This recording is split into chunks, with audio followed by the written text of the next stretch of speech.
ఎక్కువ మందికి ఈ ఫైల్స్ ఫిస్టులా అనేది ఉంటుంది. సో, అసలు ఈ పైల్స్ అంటే ఏంటి మెయిన్‌గా? ఈ పైల్స్, ఫిస్టులాకు మెయిన్ కారణం ఏందంటే కాన్‌స్టిపేషన్ మలబద్ధకం. మలబద్ధకంతోటి మెయిన్‌గా ఏమైతుందంటే మన యానల్ క్విషన్స్ అని ఉంటాయి. మనం స్టూల్స్ పాస్ చేసేటప్పుడు మనకు టోన్ స్ఫింక్టర్స్ టోన్ మెయింటైన్ చేయడానికి సాఫ్టనింగ్ ఎఫెక్ట్ ఇచ్చేదానికి యానల్ క్విషన్స్ అని ఒక 3, 7, 11 యానల్ క్విషన్స్ ఉంటాయి.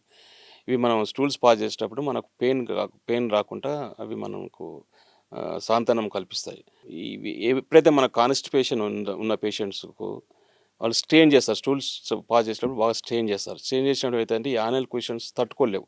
అవి దాని కెపాసిటీ మించి అది ప్రెషర్ దాని మీద పడి అవి ఎలాంగేట్ అయిపోతాయి.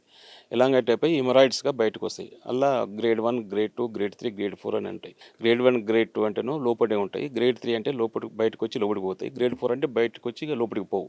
ఈ గ్రేడ్ 3, గ్రేడ్ 4 ఫైల్స్ అనేటివి చాలా డేంజర్. వీటిని కంపల్సరీ డాక్టర్‌ని కన్సల్ట్ కావాలి. పెయిన్‌లెస్ బ్లీడింగ్ ఉంటది.